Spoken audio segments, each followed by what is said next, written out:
Hi, I'm Duncan, and I'd like to welcome you to my latest YouTube feature.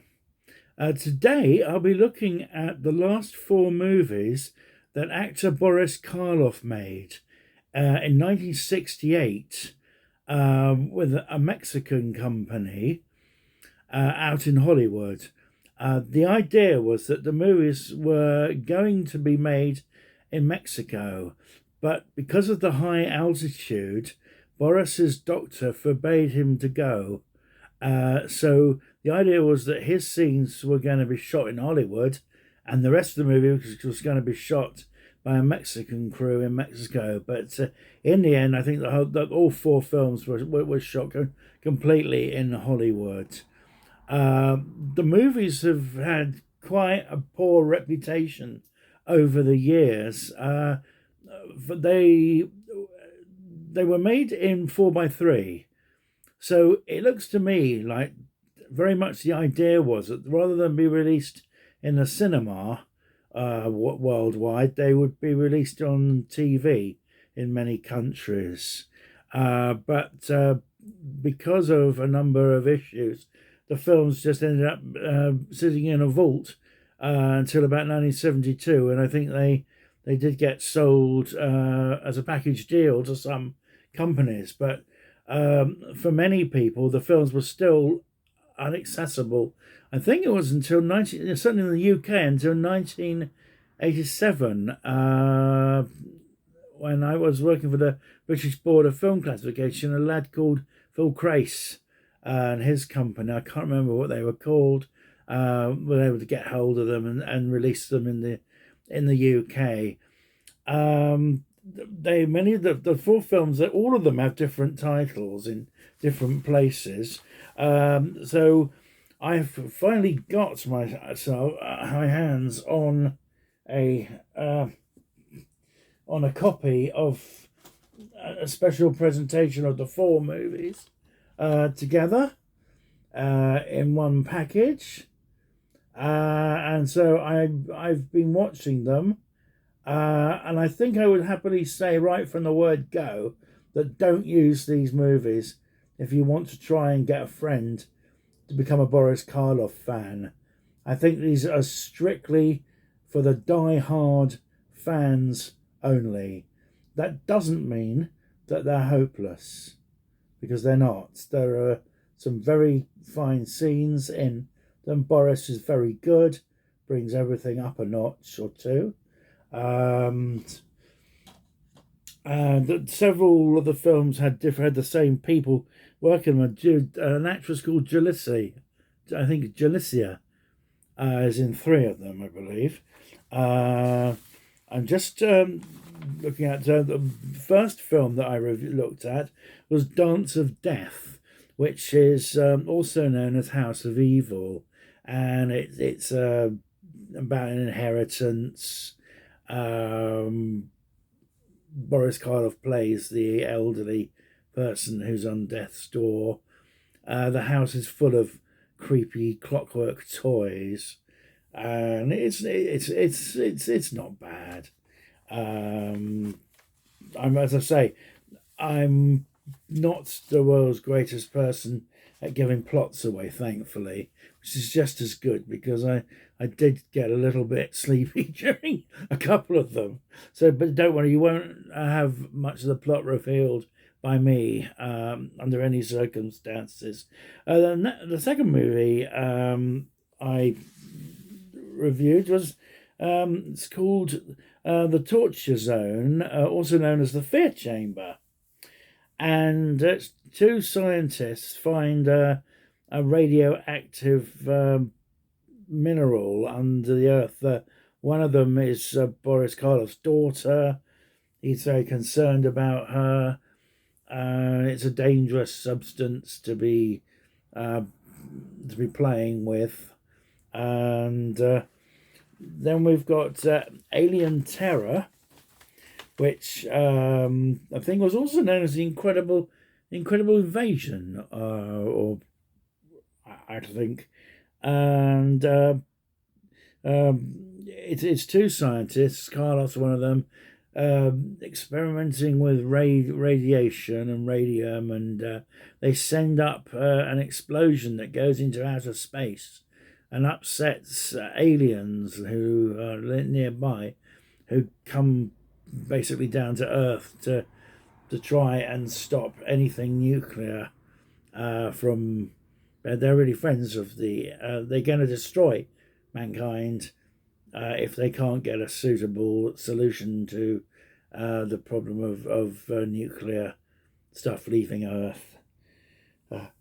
It's quite a quite a riot. I'm just trying to find my own notes for the other thing. I did do it, I promise.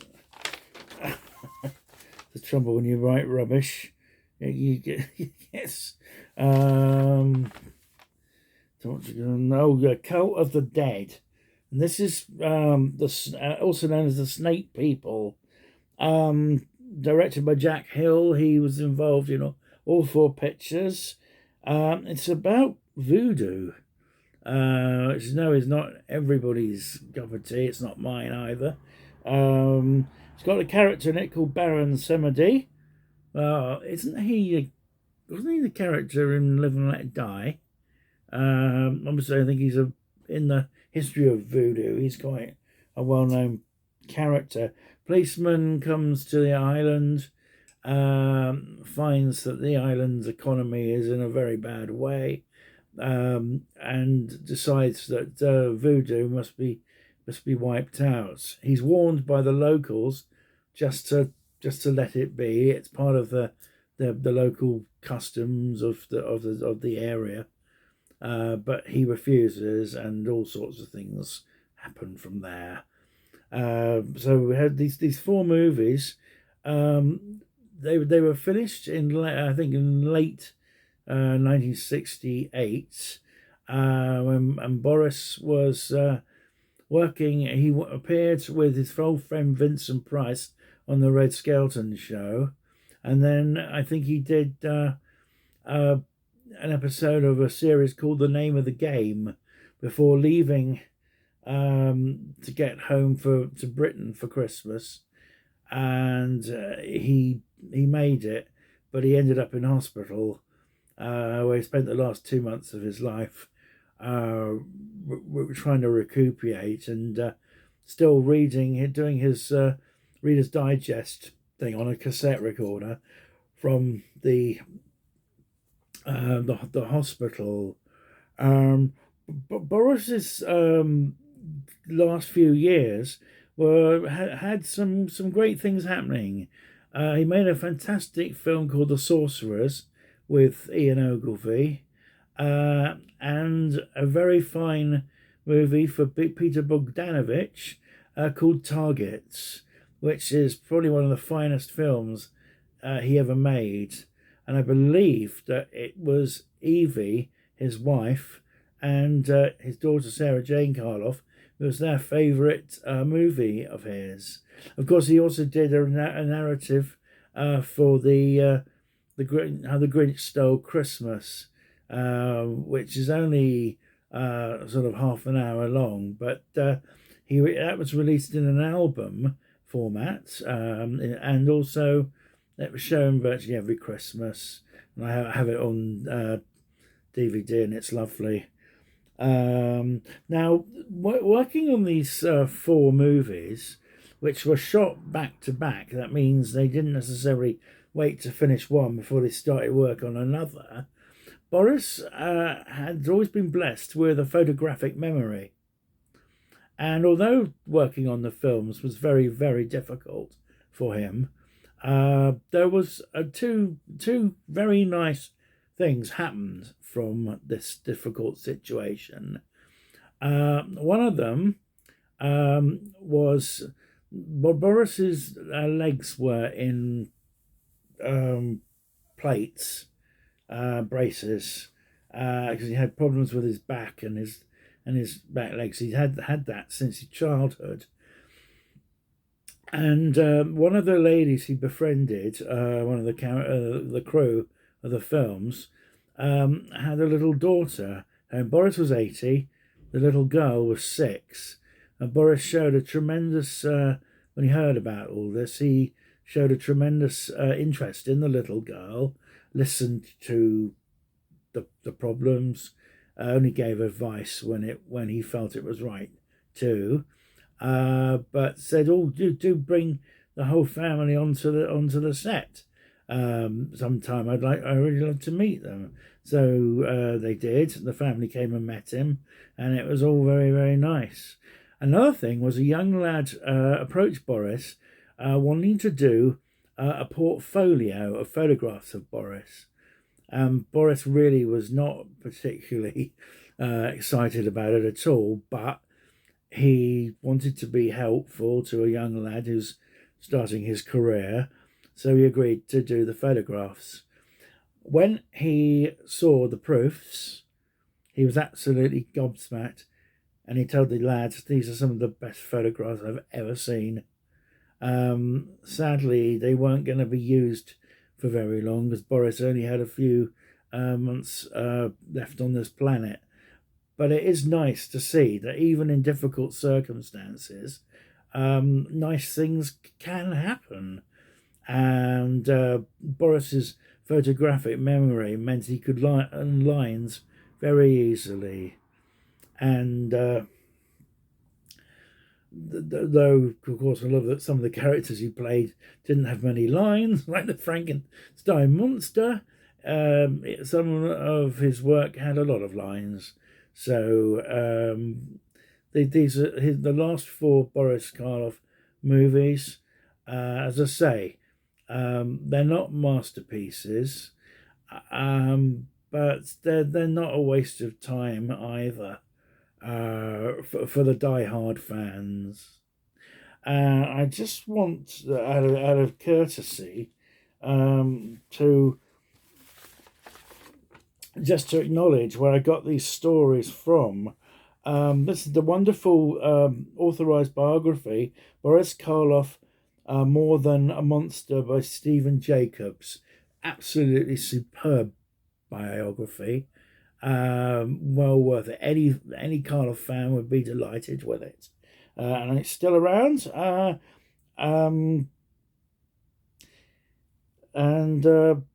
That's it. There's also the Boris Karloff, The Man Behind the Monster, a movie made by Thomas Hamilton about Boris, which is very, very good. And yes, Little Old Me's got a title as an additional producer. Thomas Hamilton has shown that he's a very, very conscientious filmmaker, and is hoping to make a series of movies. One of them being Vincent Price and the Art of Living, which is a part of a Kickstarter campaign with about 5 more days to go. Some lovely rewards, and a lot of very reasonable choices. If you want to just put if you're interested in that type of thing, but it's hoped to make movies about all the old classic horror icons. And I have actually I was going to do a quote from here, but I can't find it, so this is Dear Boris, which is another lovely book, which was written by I can't see it. Cynthia Lindsay. Now, Cynthia was Boris's next door neighbour in Hollywood for a number of years, and so it's a lovely book, shown basically as his next door neighbour, and a lot of the time, and that's a lovely book. I don't know whether it's still in print or not, but hopefully these works do sort of get reprinted, don't they? Well, I hope that wasn't a waste of time. As I say, Boris Karloff is well worth checking out, from his universal horror to several other glorious projects that he had during his life. The stage play The Lark, with Julie Harris playing Joan of Arc, and he playing the prosecuting counsel, I think it was.